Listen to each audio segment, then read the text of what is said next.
हे आमचे एक 10 वर्षाचे कडुलिंबाचे झाड आहे. आता हे आज 5 मे आहे असताना देखील त्याला लिंबोळ्या दिसत आहेत, लिंबोळ्या लागलेल्या आहेत आणि अशा अवस्थेत त्याची पानं मात्र पिवळी होऊन गळत चाललेली आहेत. आता हे खरं तर वनस्पती सृष्टीचा किंवा प्रत्येक सजीवाच्या जन्माचा उद्देश हा पुढची पिढी सशक्त तयार करणे असताना त्याला जे काही लिंबोळ्या लागलेल्या आहेत ते म्हणजे त्याची पुढची पिढीची तयारी चालू आहे. त्याने अशा क्रिटिकल अवस्थेत त्याची पानगळ होते. इतकं काय इथं प्रॉब्लेम आला. आता बाकी आमच्या संपूर्ण शेतात प्रचंड प्रमाणात कडुलिंब आहेत आणि सर्वत्र कमी जास्त हिरवीगारपणा आहे, लिंबोळ्या लागलेल्या आहेत.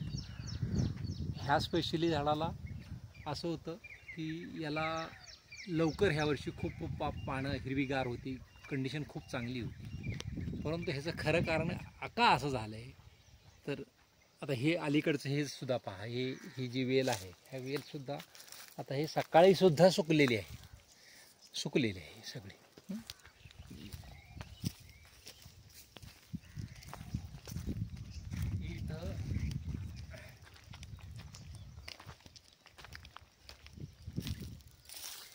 त्या पलीकड दिसतं का? पलीकड तिथं आपण कांद्याची रोपं केली होती आणि हे इथून असं त्याला पाणी देत होतो.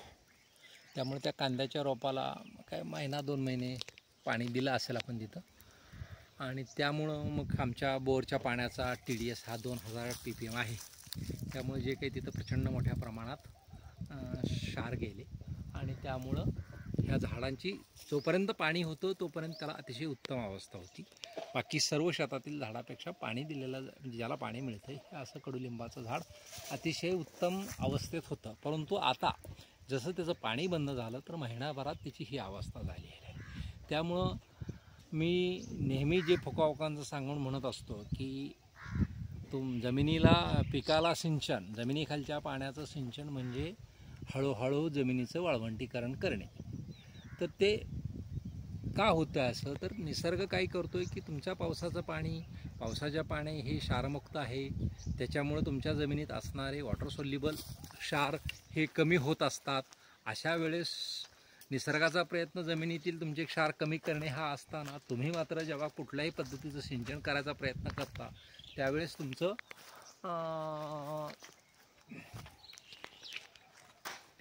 तिथं क्षाराचं प्रमाण वाढतं. ते क्षाराचं प्रमाण वाढलं का त्या वनस्पतीच्या शरीरातील इलेक्ट्रोलाइट बॅलन्स जो असतो तो बदलतो.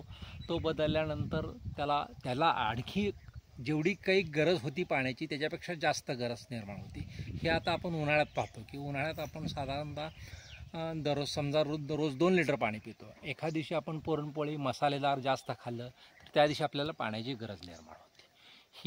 त्यामुळं वनस्पतीला एकदा तुम्ही पाणी दिलं का त्याच्या शरीरातला जो बॅलन्स इलेक्ट्रोलाइट बॅलन्स बिघडतो आणि त्यामुळं त्याला अति पाण्याची म्हणजे त्याला आणखी जास्त पाण्याची गरज निर्माण होती.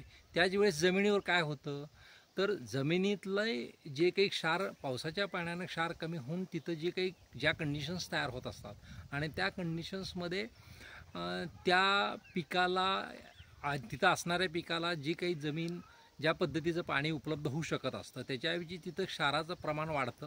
त्यामुळं तिथं वनस्पतीला उपलब्ध होणाऱ्या पाण्याचं प्रमाण कमी होतं जमिनीतून. म्हणजे काय होतं तर झाडाची गरज वाढलेली आहे, वनस्पतीची गरज वाढलेली आहे आणि प्रत्यक्षात मात्र जमिनीतून त्याला उपलब्धता कमी होते आहे. म्हणजे असं ते दृष्टचक्र तयार होतं की पाण्याची गरज वाढली एका बाजूला त्यावेळेस पाणी जादा मिळण्याच्या ऐवजी त्याला जे काही पाणी तुम्ही देताय त्याची इफिशियन्सी कमी झाल्याने त्याला पाणी कमी मिळतं. आणि आपण आता सगळा विचार हा फक्त वनस्पतीचा केला की वनस्पतीला पाणी दिल्यानंतर काय होतं, पाणी नाही दिलं तर काय होतं. परंतु निसर्गाची जी काही यंत्रणा आहे त्या निसर्गाच्या यंत्रणेत जमिनीचा पण भाग येतोच. म्हणजे मला आठवतं आहे की माझे एक मित्र आहेत की त्याचे वडील जिरायत ज्वारीची शेती करायचे. त्यांचं काय 25-30 वर्षे त्यांनी जिरायत ज्वारीची शेती केली होती.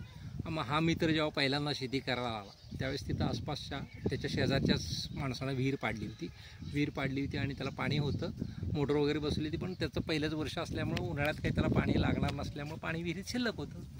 त्यामुळं मग ह्याला वाटला की आता आहे इथं पाणी, तर आपण त्याने पायपा वगैरे टाकून पाणी दिलं ज्वारीला. तर त्या वर्षी अर्थातच वडिलांना जे काही उत्पन्न यायचं त्याच्यापेक्षा उत्पादनात चांगली भरीव वाढ झाली. परंतु त्यानंतर जी जमीन गेली काय 50 वर्ष 25 वर्ष 100 वर्ष जी पावसाच्या पाण्यावर ज्वारी पिकवत होती, त्या जमिनीला मात्र त्या जमिनीचं सुद्धा काही जे सॉईल स्ट्रक्चर त्याचं काही जे बिहेवियर ते इतकं बदललं की पुढच्या वर्षीपासून त्याला पाणी नाही दिलं तर तिथं ज्वारी पण पिकणार. म्हणजे इतकं निसर्ग संवेदनशील आहे. आता आपण जे काही विज्ञान म्हणतो, विज्ञान म्हणजे काय, तर जे काही निसर्ग नियम आहेतच ते निसर्ग नियम तुम्हाला बदलता येत नाही, त्याचं फक्त ज्ञान होतं. फिजिक्स असेल, केमिस्ट्री असेल, ह्या सगळ्यात असं तसं ह्या वनस्पती सृष्टीचं, ह्या सगळ्या जमिनीचं, ह्याचा सगळ्याचं सुद्धा एक विज्ञान आहे. ते विज्ञान त्याचा सगळ्यात कमी अभ्यास झालेला आहे, किंवा जो काय अभ्यास झाला तो त्याचं एक्सप्लॉयटेशन कसं करून उत्पन्न जास्त वाढवता येईल. पण ते उत्पन्न वाढवत असताना त्याचे जे काही दुष्परिणाम त्याच्याबरोबर येतात, त्या प्रत्येक म्हणजे मानवाच्या प्रत्येक कृतीला निसर्ग एक प्रतिक्रिया देतो. त्या प्रतिक्रियेला परत आपण त्याच्यावर काहीतरी उपाय काढतो, मग ती परत क्रिया करतो. त्या क्रियेला प्रतिक्रिया असं एकाचे 2, 2चे 4, 4चे 8 असं होत जातं. त्यामुळं सातत्यानं शेतीत तुम्हाला कामं करावी लागतात. आणि मग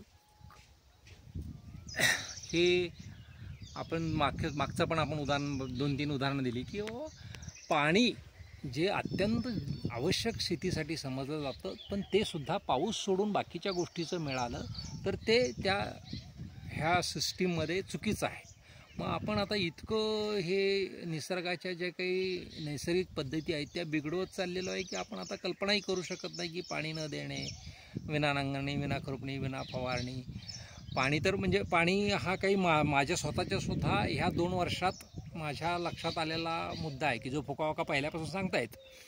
परंतु त्यांनी काही 1 स्टार रिव्होल्यूशनमध्ये पाणी देणे ह्याच्याबद्दल काही फारसं लिहिलं नव्हतं. परंतु दुसरं त्यांचं नॅचरल वे ऑफ फार्मिंग पुस्तक आहे, त्यात ते अमेरिकेत गेले असताना तिथले जेव्हा ते काही एका राज्यातलं म्हणजे पाऊस कमी असणाऱ्या एरियात सुद्धा जेव्हा त्यांनी फळबागाची शेती मोठ्या प्रमाणात पाहिली आणि ते मग पाणी त्याला ते जमिनीखालचं काढून पाणी वापरत होते, त्यावेळेस त्यांनी तेव्हा एक वाक्य आहे की जमिनीखालचं पाणी देणे पिकाला म्हणजे जमिनीचं हळूहळू वाळवंटीकरण करणे. आणि हाच अनुभव आम्ही आमच्या नदीकाठच्या जे काही सोलापूर जिल्ह्यातल्या जमिनी आहेत, वैयक्तिक आमच्या गावातल्या आमच्या नदीकाठच्या ज्या जमिनी आहेत, उजनी धरण झालं, त्या पूर्वी जिरायत होत्या, उजनी धरण झाल्यामुळे वर्षभर पाणी उपलब्ध झालं आणि तेव्हा तिथं आम्ही ऊसाची शेती चालू केली. ऊसाची शेती चालू केल्यानंतर 30-40 वर्षातच ती जमिनी 10-20% तरी आता जमिनी नक्की शारपड झालेल्या आहेत.